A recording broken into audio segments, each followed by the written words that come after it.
welcome everybody to today's Conversations with Kevin. I teach at NKU and it's a pleasure to be here today with Samantha Haring. And I just want to thank the School of the Arts for letting me continue this series. I think it's great for our students. It's great for the community. It's great for the artists that we interview, and the whole world gets to see what I think great people, great artists are up to. So without further ado, I'm going to introduce our guest today, Samantha Haring. Could you tell us a little bit about yourself? Sure. Hey, Kevin, thank you so much for having me today. It's really an honor to be here. Um, I'm an artist and an educator. I'm originally from Des Plaines, Illinois, and I've been in Cincinnati for the last 9 years. I moved here originally because of Manifest. I was one of their artists in residence in 2015, and I was just amazed by the community in Cincinnati. It's a really good city for painters. So I've been here ever since. And I teach drawing and design classes at the University of Cincinnati, and I also teach year-round for Manifest. Mm-hmm. And where did you go to undergrad and graduate school? I got my BFA from the School of the Art Institute in Chicago, and then my master's from Northern Illinois University. Yeah, I knew that, but I just wanted other people to know. And it's kind of crazy that you said that you were an artist in residence in 2015 at Manifest, and that's when we first met. And from day one, I was blown away by your drawings. And during model breaks and stuff, I was always trying to sneak a peek at what you were doing. And you're just such a great drafts person. And I love the way you integrate the figure in the space. And I think we can talk a little bit about that later on in terms of how you probably even integrate simple objects in your own space and paint them. But I guess let's start off from the beginning. How did you become interested in art? Oh, I've always been an artist. One of my earliest memories is sitting at the kitchen table with my mom and a little pan watercolor set, mixing color. And nothing ever felt so right as just being there with a paintbrush in my hand. I think I knew that before I knew much of anything else. I knew I was an artist. Oh, that's great. Yeah. Did your parents encourage you? They did. Yeah, I'm so lucky. My parents are creative people. They're both graphic designers, and so they were always really supportive. We went to museums and art shows, and they were very understanding of my desire to just sit with my paper and my pencil and do nothing but draw for hours and hours and hours. So you just kind of were able to make your own world then as a child through the world of art, huh? Very much so. Yeah. Yeah. That's There's great. wonderful Hmm. about that. Hmm. Who are some of your heroes? Who are some of your art heroes or just heroes in general? Yeah. Well, in general, my parents, they're definitely at the top of list of heroes for me. They're such kind and empathetic people. Um, I like them as humans, even if I weren't related to them. I just genuinely like them as people. Yeah. And yeah, if I can be half of the Hmm. humans that they are in my life, I'll be okay. Yeah. Uh, And so they're good people and they're good artists. It sounds like you said they're graphic designers. Are they still practicing? yes, yeah. My dad is self-employed at this point. He owns his own business. They had their own graphic design business for years while I was growing up. So I really grew up in a studio, and I got to Mhm. see them working. I got to see what it takes to make a career as a creative person, how much time it takes to be in the studio, and the commitment and the dedication and the passion that you really need to do this as a living. My dad always said, "No work, no eat," and I've really taken that to heart, and that's definitely been one of my own mottos. Yeah, that's a great quote. And someone that, is your father that says that to you and is doing the trade that you want to eventually sort of see yourself in, I think that works. Maybe not as a graphic designer, but as an artist and the similarities of those. Hmm. Oh, absolutely, yeah, Yeah. yeah. And I think actually, Oh, go ahead. Go ahead. I think it was seeing them work with clients that made me realize that I definitely wanted to be on the fine art side of things. I like the freedom of being able to choose my own subject matter and not be beholden to what somebody Mhm. else think something should look like. So I'm grateful Yeah. for that. Getting that peek behind the curtain early, I think, was really valuable. Uh-huh. And you're able to tell us about that? This is great. Like behind the scenes. Did your parents, could you just tell that they weren't sometimes happy with what a client wanted? Or did you just, did they say, maybe it's better for you to make your own artwork and then you don't have to necessarily go with what a client says? Or do you remember any of those scenarios that may have been in the household, family household? Oh, absolutely. Yeah. They never pushed me in one direction or another, and they were always very careful and um, diplomatic in speaking about their clients. I know they had clients that they really respected and that they enjoyed working with. But I also remember at a pretty early age looking at 3 different layouts that my parents had prepared for somebody and them asking me what I thought, which one I liked the best. Um, and then they would come back from a meeting with a client and we would have a conversation about which one the client picked and if it was the same one that I liked or if it was the same one that they liked and why or why not. So yeah, that was always really fun. Oh, that's a great learning experience. Wow. Yeah. Um, who are some of your parents obviously are heroes and artistic heroes. In terms of artwork that you've admired growing up or now, what are some artists that have really resonated with you and that you look to for inspiration, whether it's their life or the way that they just handle paint or color or see light? Could you give us a few of your inspirations? Absolutely. Morandi is always at the top of my list. He's been a favorite of mine since I was introduced to him in college in an art history class, and I just love the clarity and the simplicity, but the sophistication within the simplicity of his still lifes. He could paint the same bottles over and over and over again and change one thing, move something a millimeter to the left or shift the color or the time of day just slightly, and all of a sudden it's a completely new painting and it has a completely different emotional resonance. So the dedication there and the rabbit hole that he went down with his subject matter really has always resonated with me. But I'm also a big fan of the Madrid realists. So Antonio Lopez Garcia, of course, and Maria Moreno, Isabella Quintanilla, that whole school of painting. I've always deeply admired the way that they see and the way that they can pay attention to what's in front of them and the specificity of their vision really speaks to me. I don't think I'm quite that patient. I'm not sure I could spend 10 years on a painting, but Uh-huh. I do admire the clarity of looking and the sensitivity of their touch, both with shape and color. Yeah, a lot of the Spanish artists like Antonio Lopez Garcia, there's almost like he's almost trying to show you how he sees and how he records, even though us mere mortals cannot do that. But, there's this like clarity of vision, which you were talking about, but there's just this like it's almost like you're seeing his visual notes or what his brain is thinking about while he's making these marks and delineating between this and that and whether something's higher or lower than something. And there's almost like you might see a simple still life, but there's a narrative in terms of how he brings you there and how he has seen that, how he has seen the scene, essentially. Now, we could also talk about Morandi and that I still don't get him. I like one of my best friends from college. We went and saw a Morandi show in New York several years ago, and my friend Joe Haymeister just loves Morandi, and like I don't not like him, but some people just sing his praises, and maybe it's because of the simplicity and the sophistication that's happening.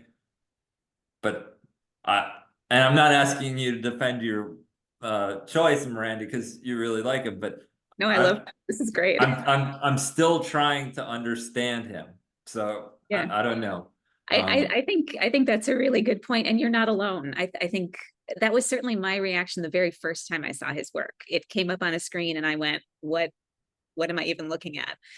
Mhm. But I got to see some of his work in person in Italy, and there's something alchemical, for lack of a better word, about the way that his marks come together to create the image. It appears and disappears. It's clear, but then it also dissolves at the same time.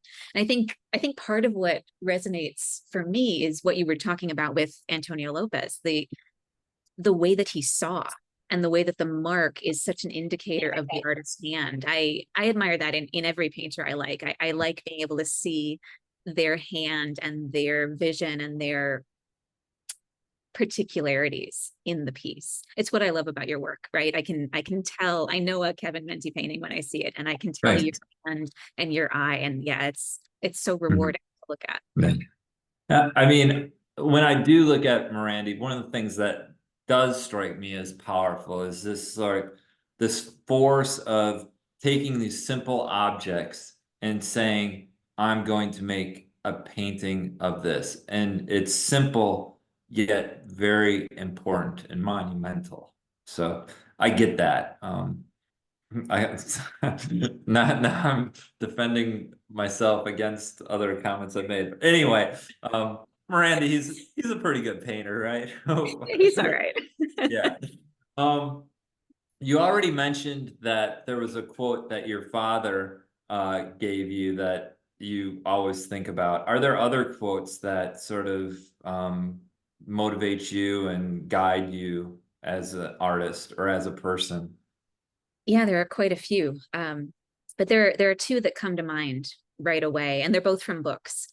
The first is from a novel called My Name is Red by Orhan Pamuk.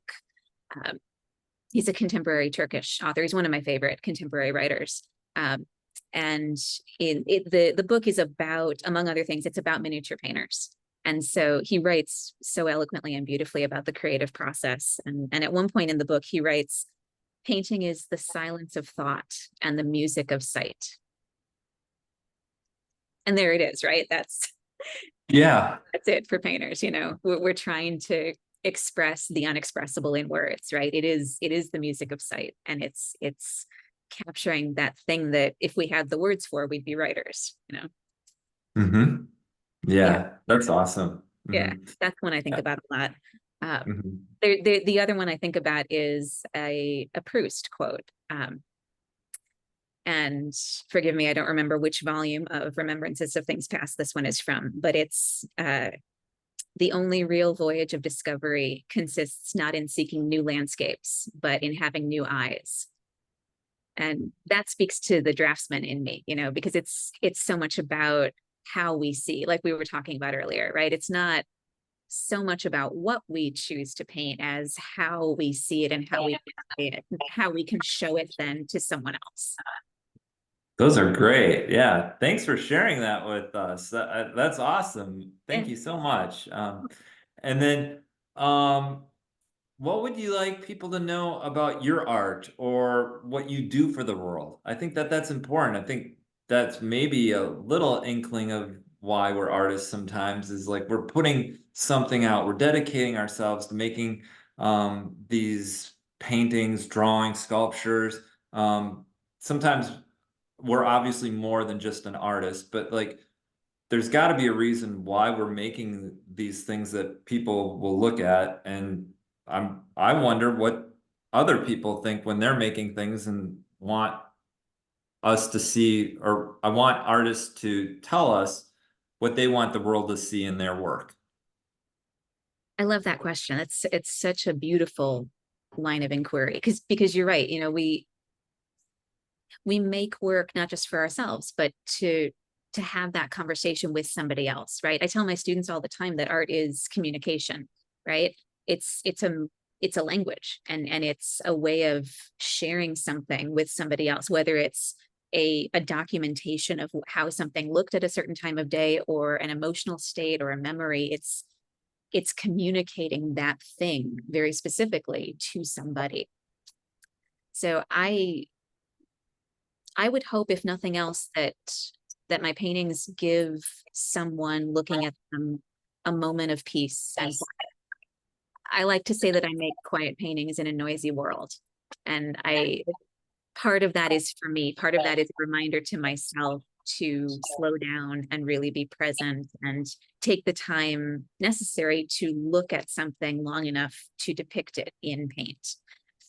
But it's bigger than that, because all of us, I think, are overscheduled and bombarded with screens and scrolling and news and all of the demands on our time outside the studio, that can make it difficult to really be here now. And I think that's, if nothing else, I think that's incredibly important, right? So many things are made simpler by being where you are. Or so my therapist tells me. I'm still working on it. I think your paintings, your studio paintings in particular, are really like silent meditations on the space that you're in, the things that you're looking at. I would now venture, after just last week we were in Canada and we experienced the Bay of Fundy. And as a landscape painter, a lot of times, and I could be totally wrong on this, because I don't know if I even consider myself a landscape painter anymore. But as a landscape painter, anytime I'd be drawn to a place, I don't really think that a place changes much. But when you go to the bit, I mean, obviously the seasons change, the day changes, so the light changes. But you usually, when you come up to a space, or when I would come up to a space, I'd be like, I always think this has been like this forever, but maybe not forever with, you know, the glaciers and all that stuff. But you think that this has been here and it's like this for a long time. And when you go to the Bay of Fundy, the tides are coming up and are coming in and coming out. It's the greatest tidal fluctuation in the world. And so when you come up to the beach, oh, this is the beach. 3 hours later, there's nothing but dirt and land because the tide is so far out. And you're like, this is not the same. Like, it's in constant change and flux. And then looking at your paintings, sometimes the studio floors are recordings of that. At one time that floor might have been pristine, but now it has some scratches or paint, or even some of the ethereal things that you're painting, like the air bubble wrap things. Gravity at some point is going to take one of those edges and it's going to fall over, or so it's like things are always in a state of flux. Like, the only thing that's constant is change, even in these meditative acts of painting that you're doing in your studio, which looks like that thing's just been in the corner forever. It's still changing, and there's record of its change. And I don't know, I think that that's kind of special, and that, well, we have to be present and understand all of the things that are changing constantly. So Right, absolutely. And there's nothing quite like the torture of coming into the studio and realizing that your air pockets have deflated overnight. You know, wait, where did the shape go? so that happens in your studio. It's not Yeah. magic elves, or is it the air, or Oh, I think it's the air and the humidity and, all of those factors. Definitely, yeah, they affect even a still life that you think will stay put. It'll stay where you put it. It doesn't. No, everything changes. And that's one of the things I love about painting from life. You know, no matter what the subject is, the I love getting to witness that change, even if it's just the changing of the light over the course of an hour, or it's, the air pocket slowly becoming a pancake. There's something beautiful and definitely challenging about trying to racing against time to try to capture what you see before it changes again. That sounds like landscape painting. But that's happening in your studio. That's It is, yeah, yeah, at a slower pace, definitely yeah, slower than in the landscape. yeah. And God, because I am a slow painter, I need time, and the landscape changes too fast for me to keep up with it. How long does it take to make one of your paintings? Ooh, I usually say between, a few weeks to a month and 20 years, right? Yeah. The Hmm. actual painting part takes the least amount of time. As I'm sure you know this, right? Setting up the scene or figuring out the composition, that takes the longest. And then mixing the colors is the second biggest chunk of time. I spend more time looking at my palette and mixing colors than I do actually putting paint on paper. Hmm. By the time I get to the actual painting stage, I've been painting that image in my head probably for weeks. And then I've been thinking about it while I've been arranging the scene and mixing the colors. So that part, is, I don't want to say it's the easy part because none of it's easy, but it's easier than some of Mhm. the mental work that comes before then. Mhm. That's maybe all of the stuff is preparatory ideas for the battle. And then when you're engaged in the battle, it seems to go a lot quicker. Yeah. Or Yeah. you're in the battle. Yeah. Right. Mhm. If you show up Yeah. prepared, that's such a good analogy. If you show up prepared for the battle, it goes okay.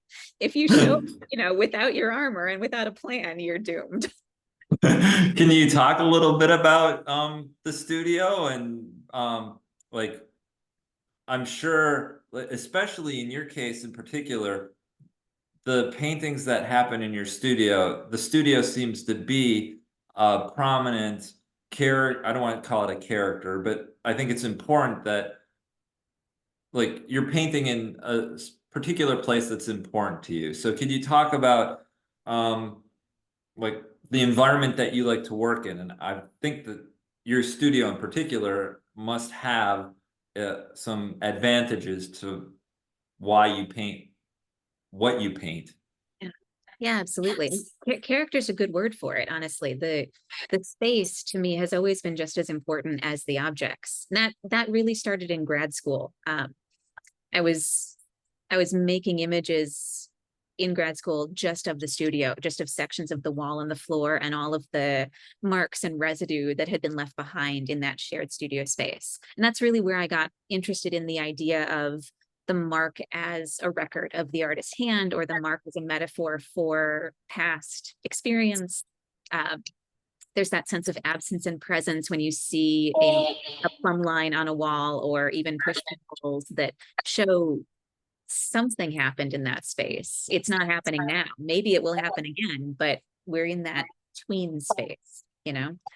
So that's translated into the surfaces that I put these objects on, right? The drawing boards or the floor that I set them up on. They have that those marks, and they have that built-in history. Uh, and so the studio becomes very important. It's it's a space of shared history, of past presence. It's a place, it's always been the place where I feel the most like myself. So I feel like it's a bit of a safe space or a respite in that way. Um, and I think that's come through whether I've intended it to or not in the images, right? It's become that sort of necessary presence in the work. Um, but in terms of setup, I have natural light, and I work during the day, so I only use natural light with these particular still lifes. And like I said, I work directly from life, so I sort of have to plan out the time of year or the time of day that I'm working on a certain piece so that the light stays consistent. Um, and the only other necessary thing about my space is it has to have a door that I can close, so that it feels like when I'm in the studio, I'm in the studio and I'm not beholden to emails or my phone or any of the other demands on, our time. I go to the studio, I close the door, and I'm there. Do you listen to music? Do you prefer silence? Do you listen to podcasts, audiobooks? I do listen to music. I find either classical or music that I know really well works in the studio. I can't listen to something I've never heard before. And I can't listen to audiobooks or podcasts, even though I wish I could. I would get so much more reading done if I could multitask that way. But I can't split my focus. It really has to be background noise for me. So I listen to a lot of opera and classical music or jazz, but I love folk music. So I listen to a lot of James Taylor, Indigo Girls, things that I've been listening to for decades that I can hear without having to pay attention to. Yeah. Hmm. Indigo Girls, that's a good choice. One of their favorite quotes is from one of their concerts. They're like, make it count. Yeah, yeah, I love Make that. things count, make it count. Like Right. whatever you're doing, you know, That's make it that's the count. perfect thing to live by, right? Make it count. Whatever you're doing, it matters. Make it count. Treat Yeah. it. Yeah, Mhm. I love that. Okay, besides loving that and the Indigo Girls, what are some of your favorite things? It seems like you're a pretty avid reader. What other things do you like to do? Ooh, outside the studio, yeah, I do read a lot. I read just about everything I can get my hands on. I have a problem. It's not that I have too many books, it's that I do not have enough shelf space anymore. I am definitely one of those people who goes into a bookstore to get one thing and then leaves with seven. So it's a good problem to have, I think. Um, but besides that, I like crossword puzzles. I like anything that makes me think, that I really, a problem that I have to chew on, that sort of takes me out of the visual problems of the studio that I'm always chewing on. So I need Uh-huh. something else to have my brain work on, so that when I go back to the studio, that lizard part of my brain is sort of refreshed and ready to go. Yeah, crossword puzzles. Wow, that's interesting. Do you Yeah, like the New York Times crossword puzzle? Are there I certain do. ones that you prefer, or just I love Will Shortz. I love the New York Times crossword puzzle. That one, I do that one regularly. And my grandmother is the one who taught me how to do crossword puzzles. So she's the reason I love these. And her favorites are the patternless ones. So the Chicago Tribune puts out a patternless crossword puzzle, and it's diabolical, but it's so much fun. Those are my favorite. I do the New York Times in pen, but the patternless ones I still do in pencil. I'm not quite ready to make the shift yet. Oh, Someday. oh, that shows your level of expertise using a pen, huh? For the people that don't do crossword puzzles, that I would think that that's a sort of like Mm. that's where I'm at. I use pen, right? Yeah, well, you have to commit, make it count, right? You have to commit with a pen. Nice, awesome. Let's see. Let's see. We've talked a little bit about you're making artwork for the world. I think this will be the part where I'm reading this because I just got to make sure I'm doing this correct. I'm going to share some of your images and we can talk about them. So I'm actually probably going to pause it right now because it'll probably take me a while to fumble through this. So let me just pause this for a second. Okay, well, it looks like we're looking at a bubble wrapped piece that has some container underneath it. Could you tell us why you want to share this with us and why you're excited about this painting? Sure. So I've been interested in packing material and bubble wrap for a while. I am intrigued by objects that are essential but also ignored. So the thing about packing material is it's arguably the most important thing in the box while something is in transit, right? It is the cocoon, or it is the surrounding material that's protecting whatever it is that's coming to you. But as soon as you get a box on your doorstep, the first thing you do is cut it open, tear out all the packing material, and then get the thing you're looking for. And all of that protective material is immediately forgotten, right? So I'm I'm intrigued by that, how, our short attention spans or the shortness of our collective memory, and how we take things for granted, or how we perhaps don't pay attention to things that really deserve more time or attention from us. Um, so I'm conceptually, that's why I'm interested in packing materials. Formally, they're also a great challenge. There are so many ellipses, so many ellipses. But I really love it. It honestly kind of started as a dare. I was having a conversation with a friend of mine about how we choose subject matter, and he said that he liked to paint impossible subjects, which didn't make sense to me, because nothing's impossible if you just look at it long enough, right? If you give it the time that it deserves. So I asked him what that meant, and we were sitting in my kitchen, and I had just moved, so I still had some things in boxes and things were wrapped up, and I had my internet router wrapped in bubble wrap sitting on my counter, and he looked at that and pointed to it and said, that is an impossible subject, which would have been fine. But the next thing he said was, you could never do that. So I said, watch me. And, felt it necessary to pick up that gauntlet and really give it my best shot. And kind of fell in love with the subject along the way. And I'm actually really grateful for that challenge, because it's turned out to be much richer than I had expected in the first place. You accepted the challenge, and with that came great reward. Yes, very much so. Yeah, I like how a lot of times people, and we could go to your next one with bubble wrap too.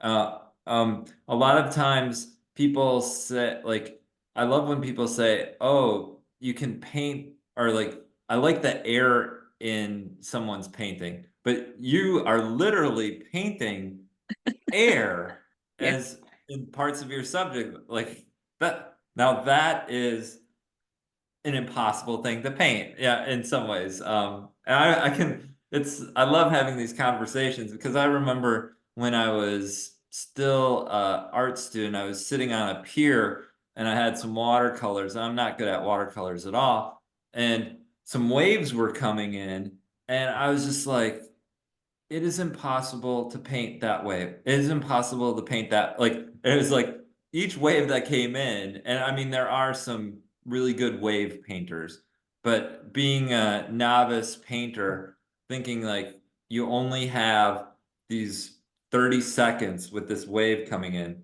and did you get it or didn't you get it? Oh, here comes another, like, and it's like, man, how do you handle this? So I appreciate that you're painting air, something that is air. It's like you have paint, which is a material oil thing. How do you make that transform Yeah. into air? And you do a nice job of it. Oh, well, thank you. That means a lot. I think I owe that to one of my professors in college, actually. I took a class called Figure in Space with Betsy Ruprecht at the Art Institute, and uh, she was phenomenal. I'm still chewing on things that she told us that one semester. It was a really rich experience. But she talked a lot about airspace, and she gave us all kinds of different modernist techniques for creating air in compositions. And she was talking about it in a very flat graphic way, right? We spent an entire semester drawing the figure only using boxes and planes, right? It was that sort of industrial.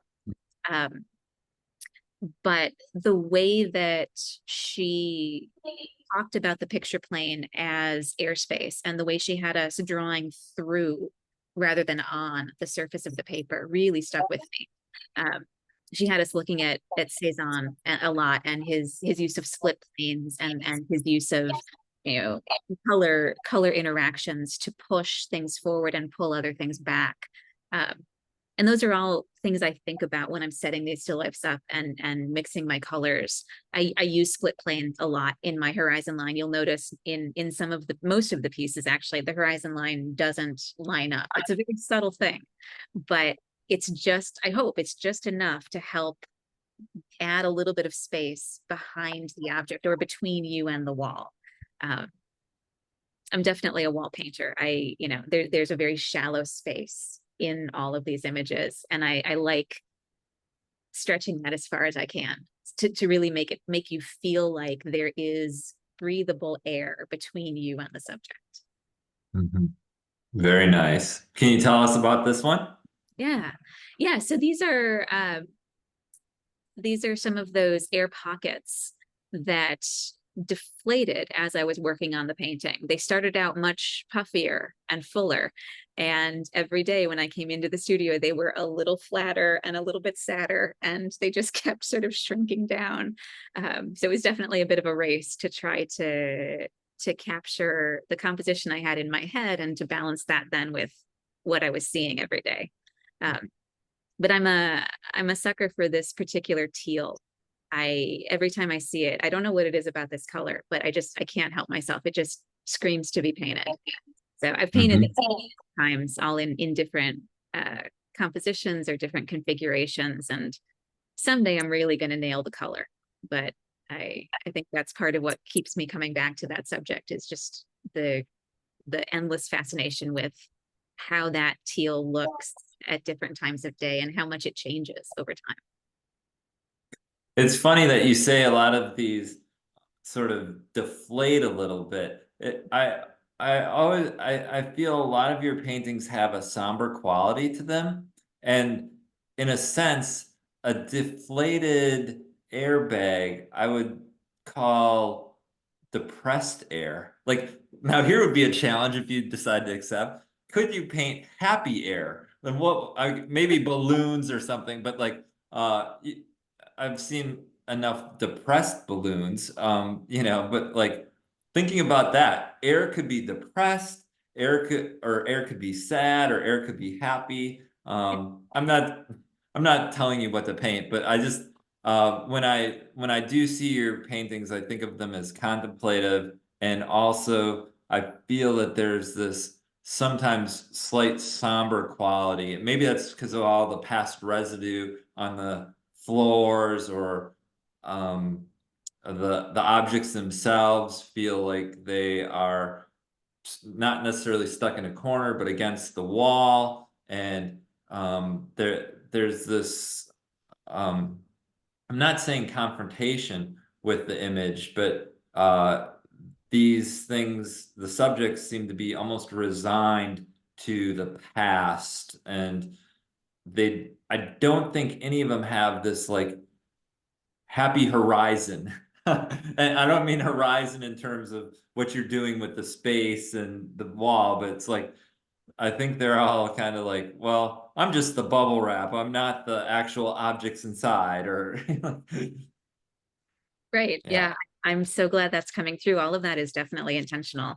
There's a there is that built-in sense of loss when you have visible history, right? There is a thing that was there but is no longer there. And maybe it's an object, or maybe it's a person, or maybe it's an experience or a memory, but there is that tinge of grief associated with all of these. I try not to harp on that too much when I talk about the work, because I don't want to color someone's impression of it.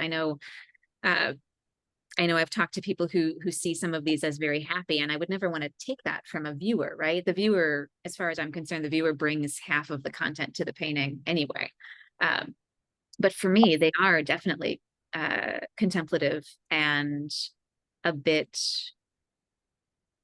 somber. They're not sad, but Mhm. they are somber. And I think there is a reason why I'm more drawn to the deflated air pockets than the bright, bubbly, happy ones, for sure. I wrote down depressed air as a potential title. So thank you for that. You're welcome. How about the next one? Let's take a look at the next one. Sure. Oh, I love it feels like it's those metal tips are coming out at us, and that's a very aggressive part of the painting. Could you tell us about this one? Sure. Yeah, this is one of my favorites from this current series.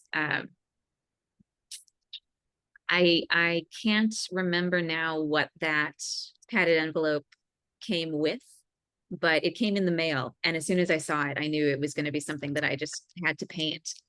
The texture and the balance of the sharpness of that edge with the softness of the padding is both visually and conceptually intriguing. And I really, once I set it up and it sort of slouched into place like that on my drawing board, there was something about that, the V shape of the edge and being able to see just barely inside it, just enough to know that there's space there, but not enough to actually see if there's anything in there or what it might be. I like the mystery of that. I Yeah, I was interested in those dichotomies. I always like the balance between opposites, whether it's absence and presence or hard and soft or sharp and protected. Yeah. I think there's a lot there to chew on in the studio.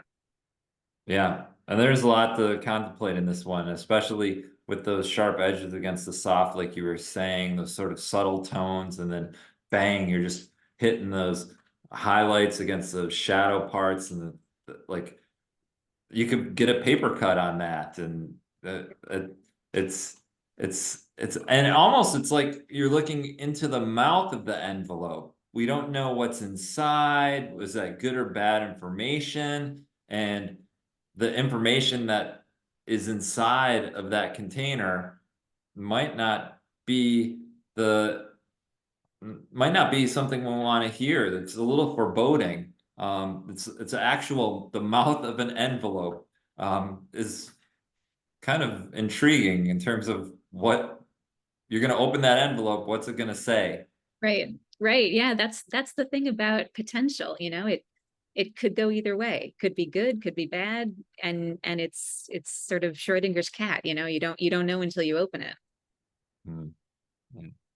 Let's take a look at some of your sketchbook work. Sure. We have a Sargent copy, it looks like, and then we have a crochet figure. Is that one from Manifest or? Yeah, it's from Manifest's online cast collection. I go to those images anytime I want to practice, just build up my skills again, or just play a little bit. And I was having a lot of fun. I use my sketchbook as a safe space to play and make a lot of mistakes. So a lot of the time I'll try out different materials or I'll be experimenting with things just without expectation. And I find that really translates in the studio. I feel like I can then go into the studio and have that same sense of play or liberation with my more formal work. So I was playing with neon colored pencils in this spread. I got a neon pink, a neon orange, and then a neon yellow as well, which is on a subsequent page. And anybody who knows me knows that pink is not my color. I like black. I like neutrals. I like gray. I don't know if you can tell in my work. So this is definitely outside my comfort zone in terms of color. But I found it really, really fun to try to make those neons work and to find a color to pair them with that would complement them without overpowering them. So it was a nice excuse to go to Plaza and pick up some extra colored pencils just for fun. I like everything you said about what you can use a sketchbook for play, and you don't have to worry about other people thinking about or seeing what you've done. And I applaud you and appreciate you for sharing these with us. Sergeant would probably come after me and kill me. Hopefully you won't. I knew it was Sergeant instantly, Oh, but good. then the pinkness of his ears and his nose, it's like he's got this really stern look on his face, but it looks like he's been drinking a little bit too much because he's so flush. Right. Yeah. Yeah. It's Yeah. not And then not exactly true to the original. yeah. but you're playing, yeah. Could you share with us your figurative drawings? Yeah, absolutely. These probably look familiar to you. I think you were here on some of those nights. These are studies done from life at the Manifest Drawing Center, which for anybody listening is a phenomenal resource in the region. There's open figure drawing multiple nights a week with a live model.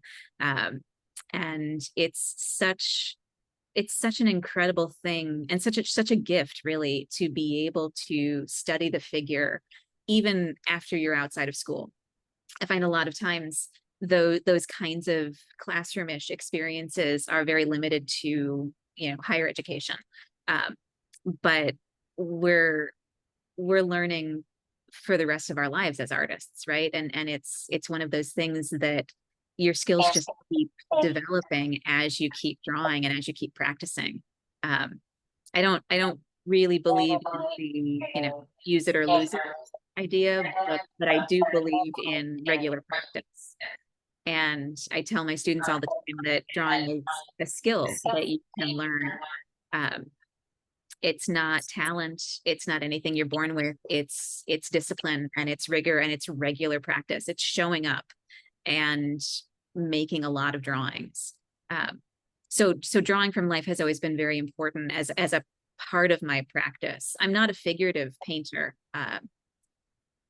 I suppose you could argue that my still lifes are portraits in some ways, but the figure hasn't been in my studio paintings for quite some time. But I still find it one of the best ways to keep my skills up and to challenge everything I think I know about what I'm seeing. It shows, and those are amazing. Thank you for sharing those with us. I love looking at them. And from day one when I saw you drawing the figure, I loved how you were drawing the air and the space around the figure. So the instruction that you've had has continued to sort of show in your work, and it's just a pleasure to look at not only the figures in your drawings, but also the air that you're drawing around them. Mhm. Yeah. Well, that means a lot. Thank you. The feeling is mutual. I'm a big fan of your work as well. I'm always Thanks. have an eye on what you're doing at Open Figure. Oh, thanks. Yeah. Well, I'm nowhere close to the drafts person that you are. I sincerely appreciate that comment, but man, you can draw, and the proof is in the pudding. So I just want the world to know that. That means a lot. Any last shout outs or any people you want to thank? I think you've talked about your parents. I would thank them again. I know you will. But other instructors or people that have made a big impact on your life that you just want to tell the world about? Yes, absolutely. Marian Krichka is someone that I owe my entire life to, basically. He was my professor in college. I studied with him during the summers when I was in high school as part of the early college program at SAIC, and really a big reason why I wanted to go to SAIC was to continue to study with Marian. He taught figure drawing and figure painting, specifically figure in color. And he really taught me how to see.